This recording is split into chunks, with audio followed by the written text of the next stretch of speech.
যে আমি কোনো একটা কাজ করতে চেষ্টা করতে পারিনি। আহ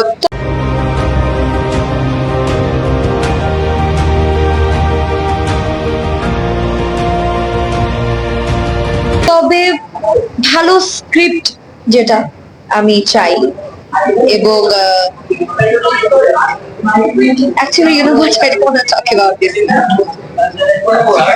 অনেক পপুলার ছিল তখন আমি ওরকম করে সাজা ট্রাই করতাম। সো আজকে আসলে সেই জায়গা থেকে আমিও নিজে একজন অভিনেত্রী হয়ে ওনাদের কাজ দেখতে আসাটা, এটা আসলে মানে ডিফারেন্ট একটা এক্সপিরিয়েন্স। সিরিজ তো একটা করেছি, সেটা লাস্ট ইয়ারের আগের ইয়ারে অন্য হয়েছে। ইনশাল্লাহ আরো কয়েকটা কাজের প্ল্যানিং হচ্ছে, যদি ভালো গল্প, ভালো স্ক্রিপ্ট, ভালো টিম হয় অবশ্যই আমি interested। আসলে আমি না মানুষের সাথে খুব কমফোর্টেবল একজন মানুষ। আমি আসলে এমন না যে কারোর সাথে স্পেশালি কাজ করলে আমি কমফোর্টেবল ফিল করি। আমার কাছে আমার প্রত্যেকটা কোয়ার্টিস সমান, আমি সবার সাথেই কমফোর্টেবল ফিল করি। বাট হ্যাঁ, এটা একটা ব্যাপার আছে যে আপনার যাদের সাথে অনেক লম্বা সময় ধরে কাজ করছি তাদের সাথে তো অবশ্যই অন্যরকম একটা কমফোর্টনেস কাজ করে। যেমন মুশফিকের সাথে আমার অন্যরকম একটা কমফোর্টনেস কাজ করে, বিকজ অনেক 3 বছর তো হয়ে গেল almost we are working together. Niloy ভাইয়ের সাথে আমি খুব কমফোর্ট। তো যাদের সাথে লম্বা টাইম ধরে কাজ করছি সবার সাথে comfort, but that doesn't mean যে বাকিদের সাথে আমি কমফোর্টেবল না। আমি আসলে সবার সাথে খুব আসলে আমাদের মানে অভিনয় জগতে আসার পর থেকে যখন আপনি একজন পাবলিক ফিগার হয়ে থাকেন, তখন আপনার ভালোটা নিয়েও মানুষ কথা বলবে, আপনার খারাপটা নিয়েও মানুষ কথা বলবে। বিকজ কথা বলার তো আসলে সবারই সবার জায়গা থেকে রাইটস আছে। এখন আপনি সেটা কিভাবে নেবেন সেটা আমাদের উপর ডিপেন্ড করে। আমি আসলে নেগেটিভটাকে অলওয়েজ পজিটিভলি দেখি, কারণ আমি যখন দেখি যে কেউ আমার নেগেটিভ একটা ব্যাপার নিয়ে কথা বলছে, আমি চেষ্টা করি ওই ভুলটাকে সংশোধন করার। আমাদের যে সমস্যাগুলো ছিল আমরা কিছুদিন আগে ওটা নিয়ে সবাই মিলে কথা বলেছি, এবং এটা নিয়ে এখনো অনেক আলাপ আলোচনা করছে, সেটা ইন্টারনালি। সো আমি আসলে ওটা নিয়ে পাবলিক এখন কিছু বলতে চাই না। বাট হ্যাঁ, অবশ্যই প্রত্যেকটা জায়গাতে কিছু না কিছু চেঞ্জেস এর দরকার আছে। সো আই থিঙ্ক আমাদেরও কিছু না কিছু চেঞ্জেস এর প্রয়োজন আছে, কিন্তু সেটা আই থিঙ্ক সময়ের সাথে সাথে হয়ে যাবে, এবং সবাই মিলে যদি সেটাতে সাপোর্ট করে I don't think it will take much time. এটা আসলে খুবই মানে দুঃখজনক সত্যি কথা যেটা, because as a human, not as a artist, as a human definitely I don't support it. কেউ যদি ভুল করে সেটার জন্য অবশ্যই তাকে আইনের আওতায় আনা উচিত। আমি নিজে একটা ডিসিশন নিয়ে আমি কিছু একটা করে ফেললাম, আমি এটার পক্ষপাতী না। সুন্দর বাংলাদেশ চাই, যেখানে কোনো মানে ধরেন যে যে প্রিভিয়াস ব্যাপারগুলো ছিল আগে এরকম কোনো কিছু আসলে চাই না।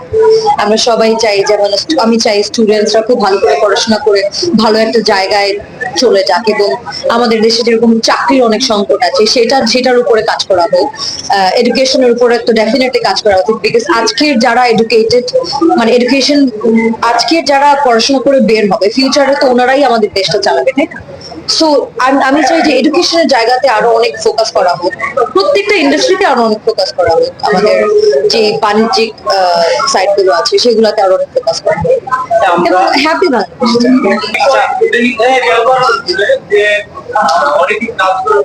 ঘটনা হয়ে থাকে তাহলে তো অবশ্যই খুব দুঃখজনক। বাট আমার জায়গা থেকে আমি যেটা বিশ্বাস করি যে আমার প্রফেশনটা আমার পার্সোনাল লাইফ থেকে অনেক আলাদা। কারোর সাথে যদি আমার খুব বন্ধুত্বও থাকে, আমি যে কষ্ট করে কাজ করেছি সেটার মানে পাওনাটা আমাকে পাওয়া উচিত। তো সেই জায়গা থেকে আমি যেটা করি, I always ask for my remuneration in advance, because this is my rights and nobody have the rights to take it away from me.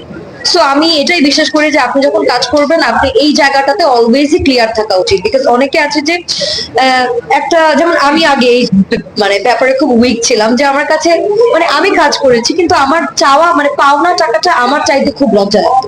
But আমার কাছে এখন মনে হয় যে না, this is my rights and I should ask for it. So আমি অলওয়েজই এটা কথা বলে নিই যে ভাইয়া দেখেন, আমার রেমুনারেশনটা আইদার শুটের আগে অর শুটের ডেতে লাস্ট সিনের আগে আমাকে ক্লিয়ার করে দিতে হবে। আমি আমি আসলে খুব নিউজটা দেখে খুব সারপ্রাইজ হয়েছে, বিকজ আমি নিজেও জানতাম না যে এরকম কিছু একটা কথা হচ্ছে অপর সাইডে অথবা এরকম কেউ আমাকে নিয়ে ভাবছে।